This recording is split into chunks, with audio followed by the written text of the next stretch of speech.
Well, welcome back to the Valley Hoops Insider podcast, part of the Valley Hoops Insider website. I'm Harry Schrader, editor of the site, host of this show, and glad to be with you today in the ever-changing world of college athletics and college basketball that we cover here on the Valley Hoops Insider website. Coaches coming and going, and a brand new addition at Little Rock. They have hired a new athletic director, but he's not unfamiliar to us. He was the deputy athletic director at the University of Illinois Chicago, and we bring Frank Cuervo into the conversation with us today. Frank, thanks for joining us today. And I know that all over college athletics, there's changes constantly, and part of that is guys kind of, or women, going up or down the ladder. But there's also maybe a fit or a personality or a time to make a move. Talk about just that in general, and then I want to break down your private one in a minute. Well, first off, thanks so much for having me here. I've been a big fan of what you do, and now I get to move from one valley to the other. So that's exciting, and I'm glad we have a chance to continue the relationship. First off, I'm just so thrilled to be going to Little Rock. The more I found out about the situation, once I learned of it, the more I knew that this was the place for me and for my family. And certainly that was reaffirmed last week when I was down there and had a chance to meet with the public and members of the media. I cannot even begin to tell you how warm and engaging everyone was. Everybody had a recommendation for a restaurant or a school for my son or where we should live. And you could tell in all seriousness, though, that they were very, very prideful of the fact that they lived in Little Rock and took a great deal. It mattered to them, and much the same way that the Trojan athletics matters to the people of that region. So that's really what was so compelling about the opportunity. We love Chicago, we love UIC, and hey, there's a lot of great things happening there, and I'm excited for them and their future. And as I shared with Rob Eson, who I've known for well over a decade now, I was actually part of the team that hired him at UAB when he was their head coach. I said, hey, I am rooting for you guys to win 30 games next year. The only one that I will not be pulling for the Flames is when they return a game and come down to Little Rock in mid-December. So, but again, just the whole situation at Little Rock, so compelling. A lot of great things, a lot of great head coaches that are doing some really remarkable things. And I think we have a chance to help give them even more support and make their program stronger, and hopefully do so on a not only a regional level in the OVC, but a national level as well. So all those things just combine to make it an incredibly appealing opportunity for my family and I. Yeah, I knew there was some overlap with you and Rob Eson, both at UAB and then obviously in this tail end here at UIC. And he mentioned your name at his press conference, and I'm going to get to know him next week. You moved from the deputy athletic director job to the athletic director of athletics there at Little Rock. And talk a little bit about Mr. Lee. How well did you know him? I thought he was a great man. I didn't know George at all here until the last couple of weeks. I had a chance to visit with him when I made my visit down there, and he kind of made a point to be in several of the sessions as I met with various constituent groups, both on campus and in the community. Incredibly supportive. Was definitely there to kind of give me a pointer here or there, or say, hey, I heard you mention this during one of your sessions. Let me tell you a little bit about how it unfolds here. And so, UALR certainly owes George Lee a debt of gratitude. One, he's an alum. And so, it means, probably a little bit more to him, right? That it's personal. It's his alma mater. And second, he stepped in and really served in an admirable role as the interim athletics director for a long period, for about 4+ years. But it was certainly 4 years that were incredibly transformative in this business, in this industry. Certainly going through the pandemic was more than most professionals would ever have to deal with, and to figure out how to negotiate it. Everybody was kind of working without a net during that period, and then ushering in the transfer portal and the name, image, and likeness era of our business. That again, no real manuals or any sort of track record to work from. Everybody, including George and the team at Little Rock, was figuring it out as they went, and making the best decisions it could with the information available in the best interest of the institution. So I'm certainly looking forward to working with him as he returns to the CFO role. A lot of institutional memory. George has worked at big. Little Rock. Absolutely. Yeah. For 30 some years, 34 years, I think it is. So, I'm looking forward to working with him, and he'll be a great asset, no doubt, in helping me get up to speed. You were at UIC as they were making the transition into the Valley, and then, of course, Little Rock has recently made the transition into the Ohio Valley Conference. Talk about those changes and what a university has to do to make some of those migrations and for them to work out well. It's incredible how things interconnect. Of course, when UIC made the trek into the Missouri Valley Conference from the Horizon League, our two partners at that point were Murray State and Belmont, coming from the OVC, of course. So it's funny how there's all these little connections, and them leaving, of course, opened up an opportunity for Little Rock. And so it's amazing how you're just 1 or 2 degrees apart at every turn. Certainly making the change and going to a new conference, particularly when it's a league that's of similar ilk or greater competitiveness, you got to be ready. That was one of the things at UIC that we said in the early going. We don't want to go to the Missouri Valley Conference and just exist. We want to go and compete at a high level, be in the top half of the league from day one, compete for championships early on. And pretty much across the board, UIC has been able to do that. When you look at men's soccer and volleyball programs and women's soccer programs, finishing the top 3 or 4 in the league both of the first 2 years. Women's basketball, an absolute remarkable turnaround. And Ashley and Bracey, for some of your viewers, because she came from Mizzou, may be familiar with her. Again, ironic that her, Rob Eson, and I all were at UAB. Yeah. We had a good laugh about that earlier in the week and reminisced a little bit. But they go from a program that had won 11 games in 4 years to winning 19 and finishing in the middle of the league in year 1, and then backing it up and winning 18 and going to the WNIT this year. Just so proud of her and what they've done. And then, of course, baseball and softball, the bat ball sports for UIC have been stalwarts and have always kind of led the way. And they're getting it figured out and are competing very nicely in the league. So we took the model that we wanted to compete. We didn't want to just be and exist. You look at the model that Loyola put before us just up the road, about 11 miles north. The idea that they came into the league, they made investments, and now, of course, they caught lightning in a bottle with their basketball success, no doubt. Not everybody's going to get to go to the Final Four. Only 4 do every year, but they made the most of it and were able to elevate, not only their athletics program, but really the entire university along with them. And now you go, whether it's Spokane, Washington, or Miami, Florida, they know who Sister Jean is, right? There's no doubt about that. And they know. Do you have any nuns laying around Little Rock to help you out? Or? Yeah, I know, right? I'm looking hard for sure. We'll send my son to Catholic school to try to investigate that one for sure. But regardless of where you all are, all 4 corners of the country, they know that scarf and they know Sister Jean and the story of Loyola. So we took that model, that approach at UIC and really helped build the program from day one to try to leverage it. And I think they're well on their way with a number of the things we put in place and that are coming. Much in the same way at Little Rock, I think we have an opportunity to really be at the forefront and take a significant leadership position competitively, of course, and right out of the gate, teams have been incredibly successful. You look at, the 2 flagship basketball programs. You had Darrell Walker, who ironically was on, from Chicago and on the '93 Bulls, the first Chicago Bulls championship team with Michael Jordan and Scottie Pippen.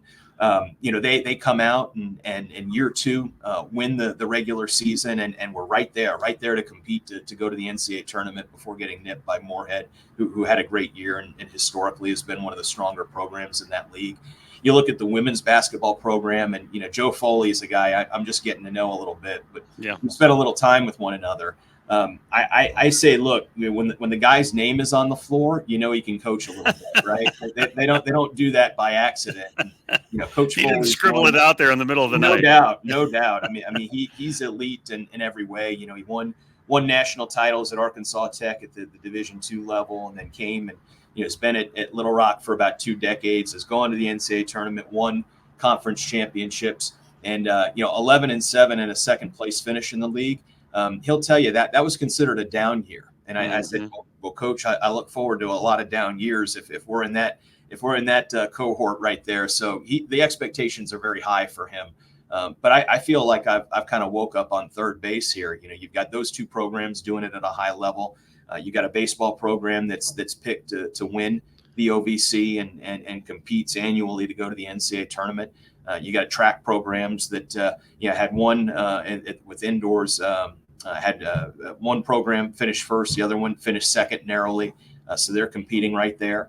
And then, of course, you look at the story with wrestling. And I don't know how many people know the story of Little Rock Trojan wrestling, but there's a gentleman named Greg Hatcher who saw that unfortunately wrestling was a sport that was on the decline in terms of participation and programs, and he took it upon himself to go out and make sure that the sport as a whole was going to thrive in the state of Arkansas and beyond. And whether that was investing at the youth level, buying mats and helping open gyms, at the prep level, at the high school level, developing talent at a higher level, and then sort of the flagship, the Little Rock Trojans. There wasn't a Trojan wrestling program 6 years ago. Okay, wow. And now all of a sudden sending 7 guys to the NCAA championships, having 2 All-Americans, which for those who may not be as familiar with wrestling, that's top 8 in a weight class, and a medalist, which is just like the Olympics, a top 3 finish. I mean, that's phenomenal. Finished top 20 in the country. So it's an embarrassment of riches. I feel really fortunate that we have so many programs competing at a high level, and we want to be able to be in a position to help give them even more resources to invest into those 275 student athletes we have over 15 sports, to do it at an even higher level and bring that pride and distinction back to Little Rock and UALR. Listen, I'm a basketball guy. I don't care about any of those other things, but I knew those things because you've hit the ground on Twitter hard. I knew about the wrestling program and different because you've been pumping it out there, and I thought, wow, this guy's on it and in front of it, and I really love that about the way you've just taken off immediately there. Well, I'm a forced Twitter participant. That didn't necessarily come naturally, second nature to me. Harry, I'm a man of a certain age where that's not necessarily second nature. Sure. But in all seriousness, I mean, I do recognize the critical importance of being able to engage with your supporters and your constituents. Totally. Not just every once in a while, but on a daily basis. So whether it's a fun tweet about getting up and going ready to go win a baseball series, or highlighting what some of our student athletes are doing, whether it's in the community, in the classroom, or competing, winning and bringing championships back to Little Rock.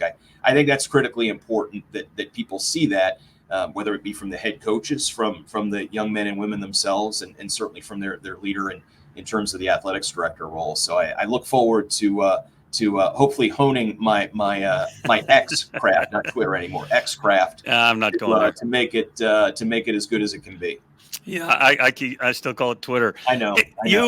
You have worked around athletics, but you haven't always worked at the institutions. What I mean is you've been at some sports marketing companies. I know your undergraduate degree, I think, was marketing, and that you have a unique combination of experiences. I think you were a college athlete as well. I think you're uniquely formed, trained, whatever the right word might be, for this exact job. Does it feel that way to you? Well, I thought it was a good fit all along, and I'm eternally grateful that those who served on the search committee felt the same way. To touch on some of those experiences outside of the university setting, I think it helped make me a stronger professional and better prepared to lead a complex, multifaceted organization like a collegiate athletics program.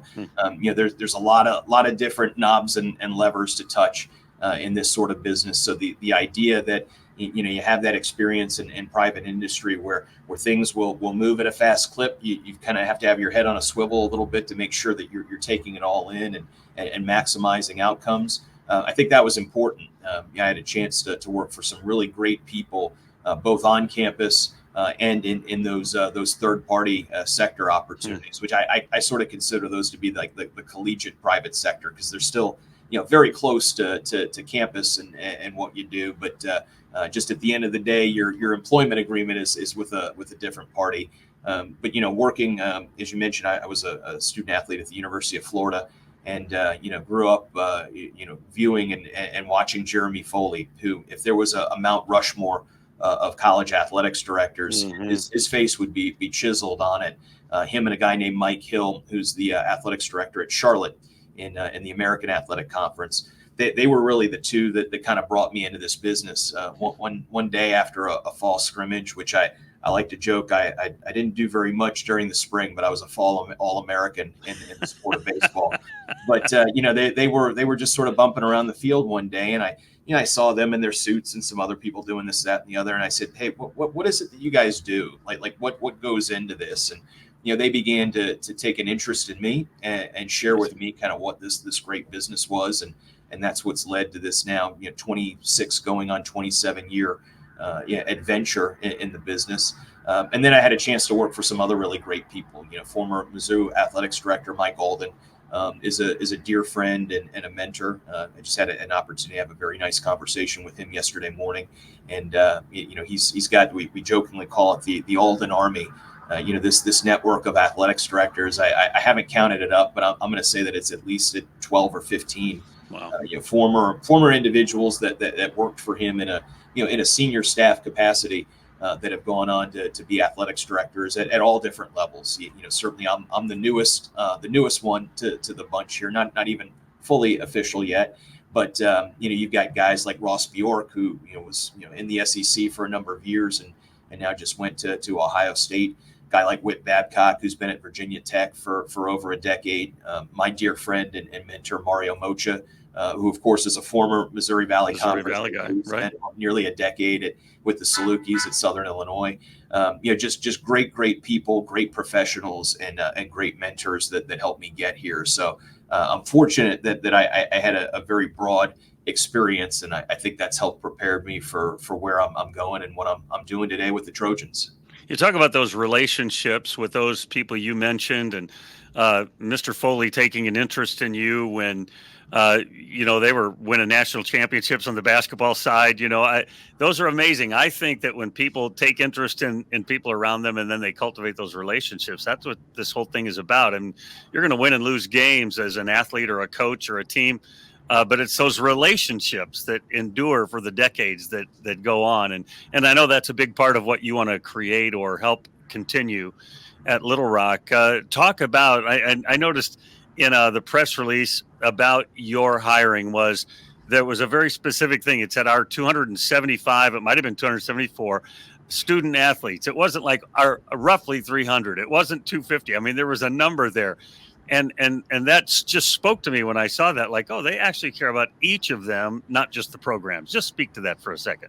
Well, you couldn't have said it any better. Those are somebody's sons and daughters and nieces and nephews and so on and so forth. And so, each and every one of them that comes to us, they put their trust in us as an athletics program and an institution to do things the right way and hopefully to help develop their son or daughters, whether that be on the field, certainly in the classroom. I made the comment, and it really rings true that I'd love for every Little Rock student athlete to be able to leave with a meaningful degree in one hand and a championship ring on another. That means we've been able to craft a really strong, comprehensive experience for each one of them. And then of course, like I said there, we want to win. We keep score for a reason. And that's so at the end of the day, we know if we know where we're tracking. So the idea that when we're able to win certainly at the OVC level and beyond that on the national stage, we bring great pride and distinction back to Little Rock and back to Trojan athletics and the people of the region. I could tell early on that the people of Central Arkansas and beyond, they really care about this program. It means something to them. And throughout time, they've been very willing to invest, whether it be financially or otherwise, into what the Trojans are doing. And so, we want to make sure that we're pouring back into them. We ask them to support what we're doing, and we want to make sure that we pour back into them and support the community and be good stewards of that trust. So the idea that each and every student athlete that we have makes a difference and helps make us who we are, that's very much a part of the ethos of a program I want to lead. You notice I'm wearing my Little Rock colors here today, just for That's right. you. I appreciate that. I got to stock up on more maroon. I've got like two shirts. I can't wash them fast enough. I decided I had to dress properly. I want to talk just a little bit about Rob Eson, as long as we have this overlap going on. Tell Sure, love us to. what kind of coach the Flames have hired. Well, I'm just thrilled for Rob and his wife Lindsay and their three children. You know, the last time we worked together, it's a funny side story. We interviewed Rob in Birmingham, not at the Final Four, because his wife Lindsay was like literally due any day with their second child. And so we interviewed him there. We then went to the Final Four in Houston and talked to other candidates. And it was clear that Rob Eson was the guy to lead our program. And so, we've had a relationship now for, I guess it's about a dozen years or so. And I just think the world of him. He's incredibly intelligent, smart, not just as it relates to basketball. The X's and O's. I mean, I think there's a lot of guys that have that part of it down. But Rob's an MBA. He studied at Maryland. He studied under Gary Williams at Maryland, a Hall of Fame, national championship coach. He worked with Seth Greenberg at Virginia Tech, which was a brief period in his career, and one that maybe gets a little overlooked. But Coach Greenberg's one of the more colorful personalities in the game today, and has developed kind of a very distinct position for himself with College Game Day. And then Rob helped recruit and lead some of the best teams in the history of UAB basketball. There were 2 years there where the program got hot for about the last 2 months of the season, wound up running through the Conference USA tournament, and then knocked off a number 3 seed, Iowa State, in the NCAAs that really helped bring a lot of excitement to UAB basketball. And then you fast forward that to the next season. They go out, they win, I think it was 26 regular season games, and win Conference USA by 5 games, which, I mean, Harry, like running crazy. away with a league by that much, that doesn't happen very often. Rarely, maybe once every couple of years do you see a team that just laps the field. And so great teams. And then, Rob took over as the head coach and, won almost 20 games a year and did really well. Some circumstances I think kind of got caught up a little bit there that had nothing of his doing, absolutely nothing of his doing. He goes back to Stanford, goes back to work, and in the meantime makes a lot of good use out of some of that time. He goes and he works for the Pac-12 network and does studio and color analyst work. He actually worked with Jeremy Foley, ironically, on developing a program called Top Connect, which basically was a who's who of the top graduate assistant coaches in America. I believe it was 20 on the men's side, 20 on the women's side, to help them develop as coaches and grow themselves. So, a guy who certainly knows basketball and has been successful, but is so much more than that as well. And I think that's what UIC fans and Flames fans in particular are really going to love about him. That he's fully invested in the community. I'm a little angry because Rob's about 42. He looks like he's 32, and he's just got that youthful exuberance that I think people here will love. We've got a good program here with a lot of great resources at UIC that I think he'll be able to take full advantage of. And I just think the sky's the limit for the Flames. After this year, we're not going to schedule them again. I can tell you that. and so we'll see them in passing. But in all seriousness, he's going to do great things here, and I'm thrilled for them. We've kept in touch pretty regularly, several times a year throughout the course. And you knew that he would have another opportunity to be a head coach. I'm just glad that the timing and circumstances worked out that it could be here and not somewhere else. So he'll do great things, and I think you'll see that he's going to run a program that will be playing deep into Arch Madness here before too long. It's exciting for UIC, and again, we touch on those relationships, those things you've gone through for over the years. Tell me a couple of thoughts.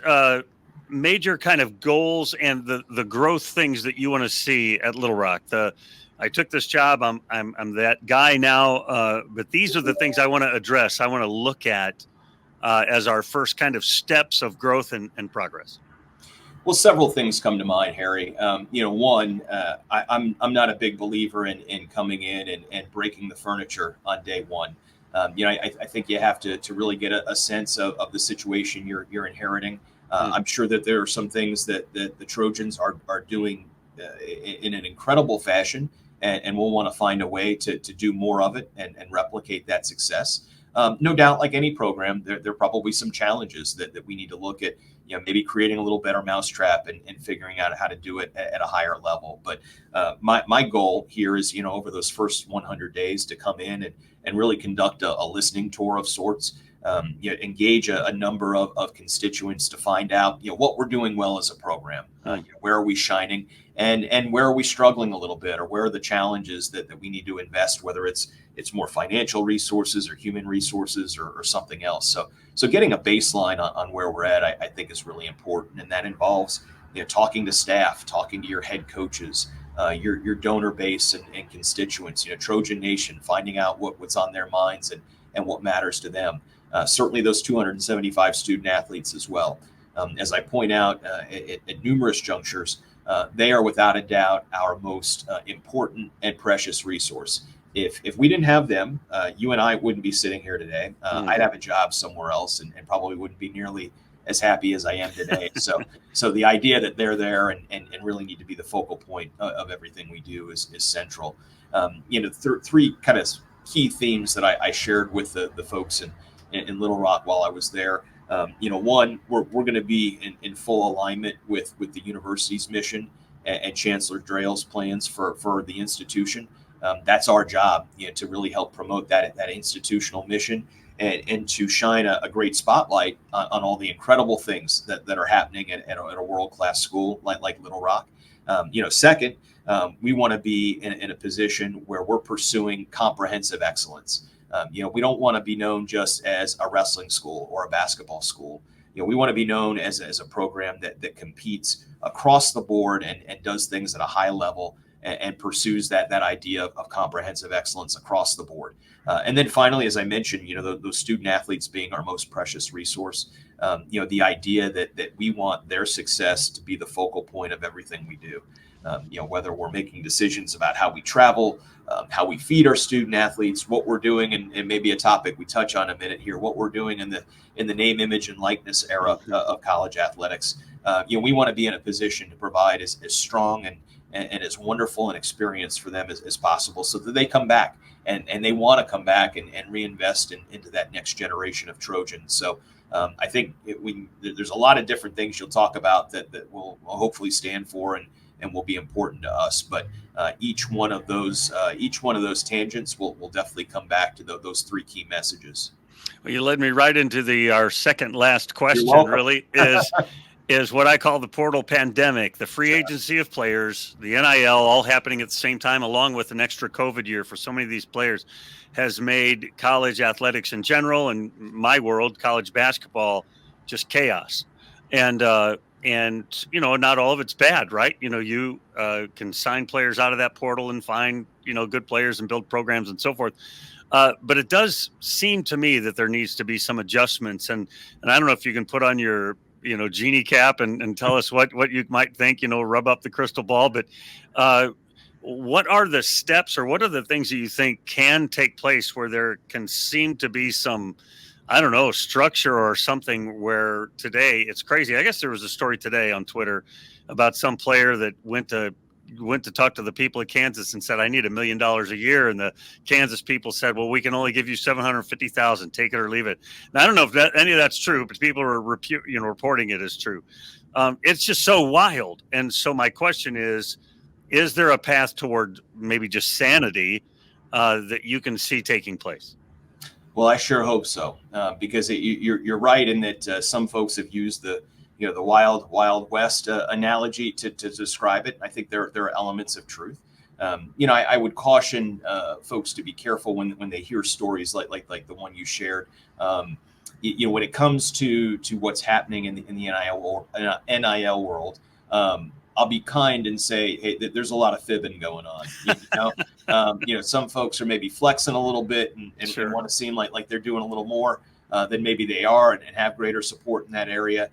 There's some other folks that like to keep it very much on the down low so that they can use that as a strategic advantage hey, look, there's probably more than one way to skin a cat on that, and I get that. But as I talked to supporters, whether it was at UIC and now at Little Rock, I share that. Look, this is a totally different approach, right? And I find myself, some of the conversations that we're having day to day, very openly and candidly like this. If they took place before, they'd be in a dark, smoky room somewhere with the door closed, right? Yeah. So it's an entirely different landscape, and I think there are folks that like it, that see it as an opportunity, and I think that's healthy. There are some folks that don't like it because they think that strays away from the kind of the core of amateurism and what college athletics is, and I understand both perspectives on it. I will tell you that there's probably hasn't been as much disruption in the college athletics landscape since a little over 50 years ago with the passage of Title IX. And when I look back on that and you fast forward and see all the incredible opportunities that created, you look at the women's basketball Final Four that's going on now. You've got 25,000 people or will have rather 25,000 people in an arena in Cleveland that are diehard supporters that are plan their annual calendar around this event. And that's great. You look at the softball World Series in Oklahoma City, or the Final Four in volleyball. All these great opportunities for women to compete in athletics over the last 40 to 50 years. Well, that was great disruption, right? Yeah. That created so many wonderful things, and so I'm optimistic that this period of disruption will help create similar type opportunities. Perhaps for those that maybe even with the benefit of a partial scholarship, and we know most collegiate student athletes are going to school on a partial scholarship, right? They're still going into their own pocket to figure out how to make ends meet. That this might make it a little easier and create some additional opportunities for them. So I'm hopeful that will be the case in the end, and that it will serve as a means to get more and more student athletes engaged at the collegiate level.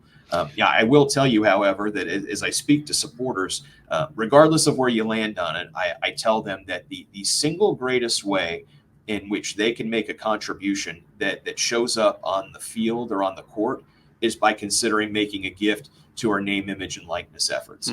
With the transfer portal set up as it is, here at UIC, just in the last 2 or 3 weeks since we made a change in leadership, we've had 7 or 8 guys put their name in the transfer portal. We've now that we've hired Rob here, we've got a couple more coming in. Already signed a couple of guys. I saw that. Yeah, exactly. So the idea that by investing in that way, you can make a significant impact on the fate of your program and what you do, particularly on a regional and national level. That's never been any more true. There's an expression, and I don't know where it came from, but it's that the fates of individuals in this country are always rising and falling, right? And I think very much this holds true there. The idea that hey, you might have been great last year, but that doesn't necessarily guarantee you're going to be great this year. You got to work to maintain your roster. It's very much the situation in men's basketball that we're in at Little Rock. We had a great team, a really, really good team that most of those guys have the opportunity to come back. So, Coach Walker's working hard to make sure that happens. Likewise, the ability to go out, if you're a UIC and maybe you didn't quite have the season that you were hoping for, to be able to flip that roster and put together a program that represents you and what you want to look like on the court. It's never been more true. So I really encourage, whether that's at UIC, certainly at Little Rock, having a personal vested interest in it right now, the idea of considering making a gift and investing in name, image, and likeness efforts has never been more important. So having an impact on the court, on the field, individuals can make that happen today, and that hasn't always been the case. So it creates another interesting opportunity and angle for people to support their institution. I'll let you go after this one. The Ohio Valley Conference is your new home. Tell me what you know about the OVC and what you see the future there. I feel like there's such a great future, an opportunity for upward mobility for the OVC. Well, I think it starts with leadership, as most organizations do, and I look at the OVC as a whole, as a single organization or organism as sorts. Commissioner Beth DeBusch is one of the best.